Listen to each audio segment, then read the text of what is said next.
তো hey guys, welcome to my page. আমরা এখন যাচ্ছি নিউ জলপাইগুড়ি। তারপরে আমরা যাব গ্যাংটক ও দেন যাব দার্জিলিং। আমরা 5 বন্ধু প্ল্যান করেছিলাম অনেক দিন আগে থেকে, তো যাওয়া হচ্ছিল না। ফাইনালি আমরা বেরিয়ে গেলাম। তখন বাজে রাত 3টে। আমরা ছিলাম ফারাক্কা ব্রিজের ওপরে। ব্রিজটা খুবই সুন্দর, খুবই বড়। তো এদিকে আমার বন্ধু ঘুমিয়ে ঘুমিয়ে কি স্বপ্ন দেখছিল জানি না। গ্যাংটকে গিয়েও ভাবছিল যে ওখানে অনেক কোরিয়ান মেয়ে আছে।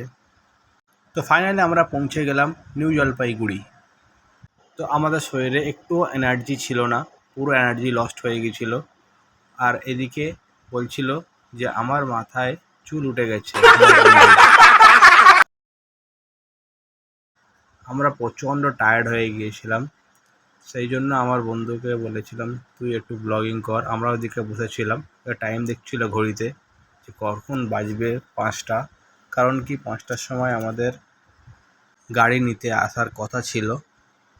এখান থেকে আমাদের নিয়ে যাবে গ্যাংটক। আর এদিকে আমার বন্ধু পোজ মেরে যাচ্ছিল, ফটো তুলে যাচ্ছিল।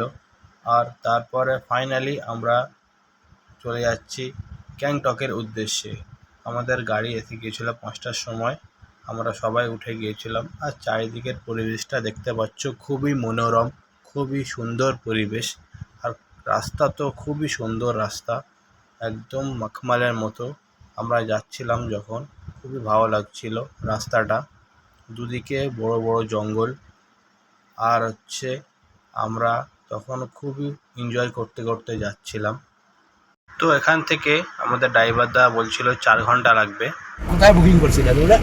এই আমরা ছয় মাত্র উঠেছি যুদ্ধ করে। হ্যালো, মৌসুমীকে দেখতে পারেন? হ্যাঁ। তো 4 ঘন্টা ধরে আমরা যাচ্ছিলাম। খুবই বিরক্ত লাগছিল, কারণ কি আমরা রাত্রে একটুও ঘুমোতে পারিনি ট্রেনে ভালো করে।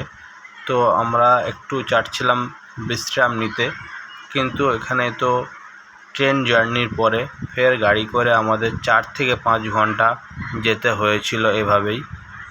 তো অনেকজনা গাড়িতেও ঘুমাচ্ছিল, কিন্তু আমার তো ঘুমই লাগছিল না। এত সুন্দর পরিবেশ, রাস্তার দুধারে গাছপালা ও মাঝখান দিয়ে এত সুন্দর রাস্তা, আমার খুবই ভালো লাগছিল। দেখো আমার বন্ধুরা তখন বলছিল হ্যাঁ ঠিক আছে ভিডিও করো, আমরা আছি তোমার সাথে। খুবই সুন্দর সুন্দর পোজ মারছিল ওরা বলছিল যে আমরা এতদিন ধরে প্ল্যানিং করেছিলাম, যাক লাস্ট পর্যন্ত আমরা সাকসেসফুল হতে পেরেছি যে আমরা গ্যাংটকে দার্জিলিংয়ে যেতে পারছি। খুবই ভালো লাগছিল তখন। আমরা ভাবলাম যে হ্যাঁ ঠিক আছে চলো যাওয়া যাক। আমার তো মাঝে মাঝে ভয় হচ্ছিল এত বড় বড় জঙ্গল দিয়ে দেখতে দেখতে, যে কোথাও না কোথাও যদি রয়্যাল বেঙ্গল টাইগার আমাদের উপরে হামলা করে দেয় তো কি হবে। তো আমার ড্রাইভারদা বলছিল না এখানে থাকতেই পারে, এখানে আছে।